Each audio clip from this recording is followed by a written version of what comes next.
हरिओम जी, जय श्री राम। सभी साधकों को, सभी हिंदू प्रेमियों को, सभी सनातनियों को आज मैं आपसे कहना चाहता हूं कि आप मेरी इस वीडियो को शेयर जरूर कर देना। लाइक करो या मत करो, पर शेयर जरूर कर देना, क्योंकि आज गुजरात हाई कोर्ट से जो फैसला आया है संत श्री आशाराम जी आश्रम को लेकर, उसके लिए मैं कुछ पॉइंट्स नोट डाउन करके लाया हूं आज, जो हमको सरकार से पूछने चाहिए। बात हम शुरू करते हैं 7 अक्टूबर 2002 से। 7 अक्टूबर 2002 वो समय था, वो दिन था जब वर्तमान प्रधानमंत्री तत्कालीन मुख्यमंत्री हुआ करते थे गुजरात राज्य के, नरेंद्र मोदी।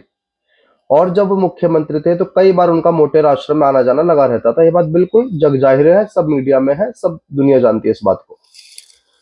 और जब वो आश्रम में आते थे तो जाहिर सी बात है, एक मुख्यमंत्री जब आश्रम में आएगा तो पूरा प्रशासन, पूरा महकमा साथ चलता है।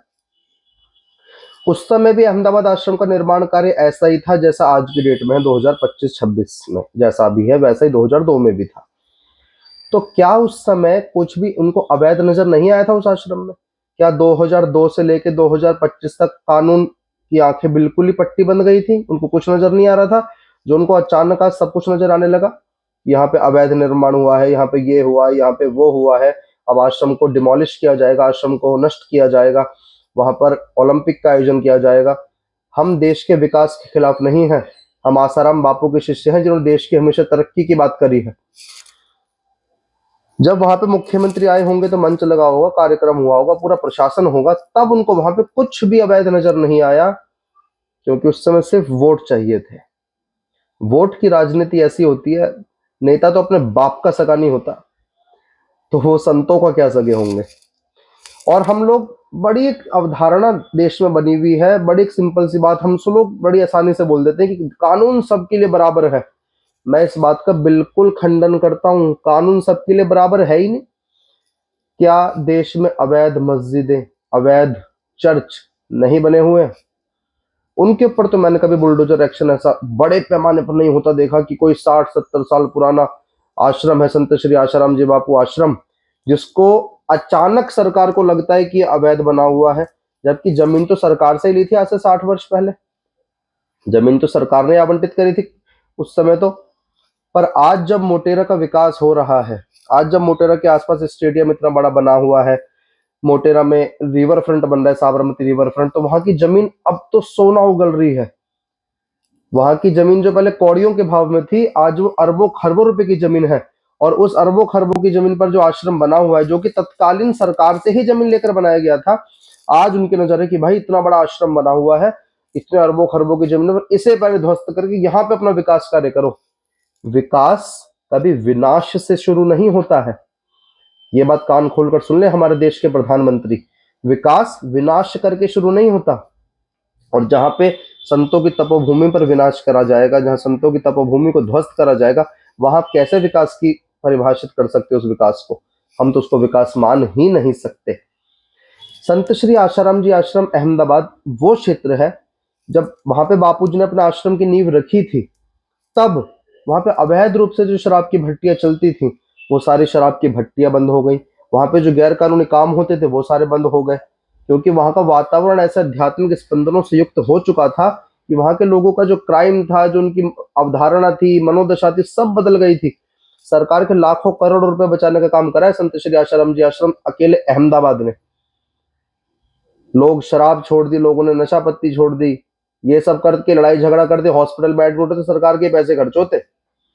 पर ये सब सरकार को नजर नहीं आएगा, उनको सिर्फ अब वो सोना उगल रही जमीन नजर आ रही है, जो अरबों खरबों रुपए की संपत्ति पर आश्रम बना हुआ है, जिसको जो सरकार से आवंटित करी गई थी। उस समय सस्ती जमीन थी, 60 साल पहले तो जमीन बड़ी सस्ती थी, आज वो महंगी हो गई। लोगों की नजर इस पर पड़ गई कि वाह, अब तो ये जमीन हड़पनी है और यहीं पे हमको ओलंपिक करवाना है।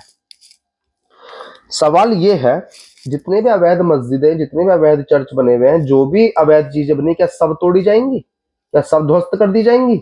नहीं हो सकती, क्योंकि टारगेट पे सिर्फ और सिर्फ सनातनी हिंदू संत ही रहते हैं, चाहे वो कांग्रेस की सरकार हो, चाहे वो भाजपा की सरकार हो।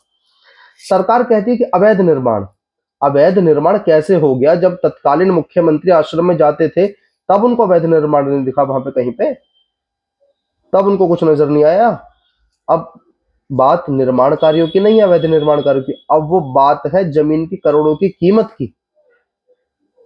जमीन जो करोड़ों की कीमत की आज हो चुकी है, बात है सारी उसकी कि अब ये जमीन कैसे भी सरकार अपने कब्जे में ले ले और यहाँ पे अपना विकास के नाम पर विनाश करके पहले पहले विनाश करेंगे फिर विकास करेंगे। ऐसा विकास लंबे समय तक नहीं टिकता प्रधानमंत्री नरेंद्र मोदी जी। अगर वहां पे स्पोर्ट्स सिटी नहीं बन रही होती तो क्या ये फिर भी अवैध निर्माण कार्य तोड़े जाते? नहीं तोड़े जाते। स्पोर्ट्स सिटी तो सिर्फ एक बहाना है। सरकार को सिर्फ आश्रम की जमीन लेनी है, आश्रम के जो दैवी कार्य चल रहे हैं उनको रोकना है, क्योंकि अहमदाबाद आश्रम हमारा मुख्यालय है। संत श्री आशाराम जी आश्रम अहमदाबाद, श्री योग वेदांत समिति हमारे आश्रमों का मुख्यालय है, वहीं से सारी चीजें संचालित होती हैं।